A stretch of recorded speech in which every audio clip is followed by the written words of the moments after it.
Hello, আজকে আমরা ISKCON টেম্পলে যাব, তাই রেডি হচ্ছি।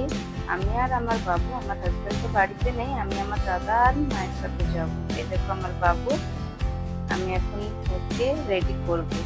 আমার ব্যাগের ভিতরে আমার জামা কাপড় কম, কিন্তু ওর সব কিছু নিয়ে যেতে হবে, মানে সোনু বাবু বাবু বাবু। এই দেখো, এই জামাটা আমার বাবুকে পরাবো, তাই বার করেছি। এই আমার বাবু, এই দেখো পরিয়ে দিয়েছি। কি কান্না করছে, এত কাঁদছে। এই দেখো, ঘরের বাইরে চলে এসেছি। আমি আমার মায়ের জন্য ওয়েট করছি। এটা আমার দাদার দোকান, দেখে নাও। আর এই যে আমি বাইরে বসে আছি, আমার মা এখনো সাজুগুজু করছে। আমি বলি ওয়েট করার জন্য আমি আমার দাদার দোকানে চলে যাই, সেখানে ওয়েট করি। তারপর ও তো ঘুমিয়েই আছে। বাইরে থাকলে সবসময় ঘুমিয়েই থাকে, জেগে থাকে না, কেন কোলে কোলে থাকে না, সবসময় খাই। দেখো মা এদিকে। আমরা চলে এসেছি ইসকন টেম্পলের বাইরে। আমার দাদা ফটো ভাড়া দিচ্ছে আর আমরা বাইরে দাঁড়িয়ে আছি। আমরা এবার মন্দিরের ভিতরে এন্ট্রি নিয়েছি। এন্ট্রি করার আগে আমাদের ব্যাগ আমাদেরকে চেকিং করে, কেননা অনেক লোক অনেক রকম মাইন্ড নিয়ে আসে, কিছু জানি না, আরো অনেক কিছু নিয়ে আসতে পারে, তাই সব চেকিং হয়। সবাইকারই চেকিং হচ্ছে। আমার ব্যাগটা আগে এখানে রেখে দিলাম আমি, আর আমি চেকিং এর জন্য ভিতরে চলে যাই।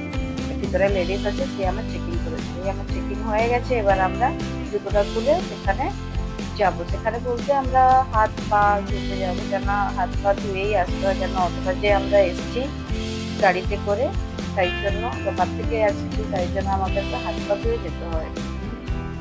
এবার আমরা যাচ্ছি হাত পা ধুতে।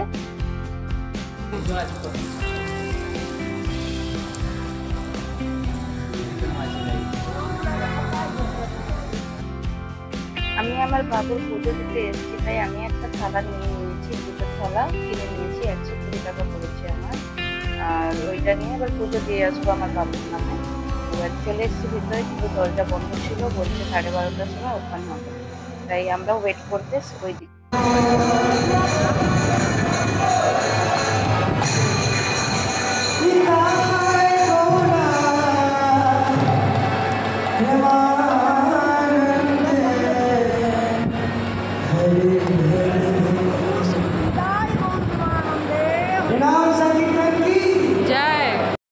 এই মন্দিরে ক্যামেরা অ্যালাউ নেই, তো বেশি আমি করতে পারলাম না ভিডিওটা, কিন্তু এটা আমরা পরিক্রমা করছি যাবার শেষে। সবাইকে বলছে এবার পুজো হয়ে গেছে, এবার বাইরে চলে যান। তো আমরা সবাই চলে যাওয়ার আগে এখানে আমরা পরিক্রমা করছিলাম আমার বাবুকে নিয়ে। আমার বাবুকে তো আমার দাদা নিয়েছে, মানে ওর মামা নিয়েছে। আর আমরা একবারই পরিক্রমা করতে পেরেছি, আর দুবারা করতে পারিনি, কেননা সবাইকে বার করে দিচ্ছিল, কেন টাইম হয়ে গেছিল না, 1টা বেজে গেছিল। তারপরে এটা হচ্ছে বাইরের এক্সিট রাস্তা। আমরা বাইরে বেরোচ্ছিলাম। তো এখানে দেখতে পাচ্ছেন, এখানে সব রকমের ঠাকুরের সব বই, গীতা, ভাগবত, আরো মূর্তি আছে ঠাকুরের। এই দেখো কত সুন্দর কৃষ্ণ মূর্তি আছে, আরো অনেক রকম আছে, রাধা কৃষ্ণ, রাম, লক্ষ্মণ, সীতা, সবাইকারই আছে। এখানে ঠাকুরের জিনিসপত্র পাওয়া যায়, কাপড় বস্তু পাওয়া যায়, এখানে সবাই করবে। দেখতে পাচ্ছেন আমি একাই যাচ্ছি, কেননা আমার তো দুটো মানে মামার কাছে আছে, আর আমি আমার মা আরামসে যাচ্ছি। তারপরে যে বেরিয়ে গেলাম বাইরে, দেখছি। তারপরে ভাবলাম এসছি যখন, প্রসাদ তো খেতেই হবে, তো ভাবলাম প্রসাদ খেতে চলো লাইন লাগানো যায়। তো আমি মাকে বললাম চলো ওখানে লাইন লাগাবো। তো এই যে লাইনে দাঁড়িয়ে আছি প্রসাদ খাওয়ার জন্য। প্রসাদ বলতে ওই খিচুড়ি প্রসাদ দিচ্ছি। পুরো ভিডিওটা নিতে পারে, কিছুটা এটাই পেরেছি, এটাই নিয়েছি, কেন হাতে অনেক জিনিসপত্র ছিল, আমাদের খাওয়াও হয়ে গেছে, এবার যাবার টাইমও হয়ে গেছে। এবার আমরা যাওয়ার জন্য জুতো পরতে যাচ্ছি। এই জুতো পরে এবার আমরা বেরিয়ে যাবো। জুতো দিতে এসেছিলাম পুজোর জন্য, একটু প্রসাদও খাওয়া হয়ে গেছে আমাদের, এবার আমরা চলে যাচ্ছি। আমরা বেরোচ্ছি এবার। এটা হচ্ছে বাইরের রাস্তা এক্সিট।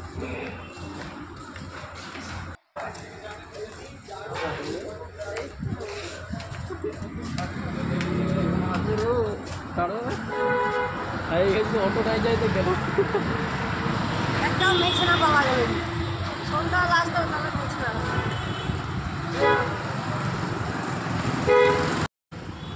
বাড়ি যাওয়ার জন্য এবার আমরা অটো করছি, কিন্তু অনেকগুলো অটোই ছেড়ে যাচ্ছে, কেননা আমরা যেখানে যাব সেখানে অটোটা যেতে চায় না, তারা আরো দূরে দূরে যেতে চায়। আর আমরা যেখানে থাকি একটু আশেপাশে থাকি না, ইসকন ক্যাপিটালের আশেপাশে, তাই নিয়ে যাবে না। এই একটা অটো চলে গেল, আবার একটা এই অটো না বলে দিল কি যাবো না। শপিং সেন্টার তারপরে ছিল আমরা তাই ওখানে দাঁড়িয়ে আছি, এবার দেখছি অন্য কোনো অটো আসছে কিনা, সেই অটোয় করে আমরা বাড়ি যাবো।